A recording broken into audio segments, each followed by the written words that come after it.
Hello! బావ చెప్పు. ఏరా ఏం చేత్తన్నావు? అదే సంక్రాంతి పండుగ దగ్గరుంది కదా! మన కోళ్ళకి నీళ్ళ పోతలు పోయింతున్నాను. ఆహా! నీకో విషయం చెప్పాలిరా. ఏటది? ఈ మధ్యన కొత్తగా ఒక అమ్మాయి పరిచయం అయిందిరా. ప్రతి వారం 10 రోజులకి ఫోన్ చేసి అమ్మాయి పరిచయమైంది, ఆంటీ పరిచయమైంది అంటావు. ఎదవ బతుకు సిగ్గులేదా నీకు? పోరంబోకు ఎదవా. ఆళ్ళందరూ వేరు, ఈ అమ్మాయి వేరే. అంత బావుంటదేట్రా? అయ్య బాబోయ్! బావుంటాం చాలా సూపర్ ఉంటదిరా బాబు. అటు ట్రెడిషనల్‌గాను, ఇటు పాష్‌గాను అదిరిపోద్దంతే. చాలా పద్ధతిగా మంచిగా ఉంటది తెలుసా? అంత పద్ధతి గల అమ్మాయి నీలాంటి పోరంబోకు ఎదవ ఎలా పడింది బావా? నెత్తి మీద చెప్తాను చెప్పేదేనా మొత్తం. చెప్పు.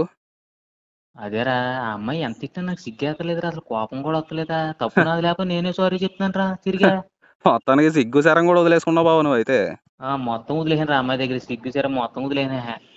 నోరు మీరా ఇంట్లో వాళ్ళేమో బాగుపడమంటే పిచ్చి కుక్కలు అరుస్తావు. ఇప్పుడు అమ్మాయి వెనకాల ఊరకుక్కలా సొల్లుగా అచ్చుకుని తిరుగుతున్నావు. సిగ్గులేని బతుకు నీ ఎదవ బతుకు నీదిని.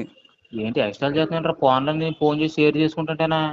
బావ ఊర్లో ఆట ఆడేటప్పుడు రూపాయి కోసం గాలిలో ఎగరేసి పక్కన బొమ్మ బోక్ అని అడుగుతాం. నిన్నైతే అడగక్కర్లేదు ఖచ్చితంగా బోకే నువ్వు. అసలు నీతో మాట్లాడుతున్నాను చూడు నా వాల్యూ పోతుంది. పెట్టారా ఫోన్ నువ్వు.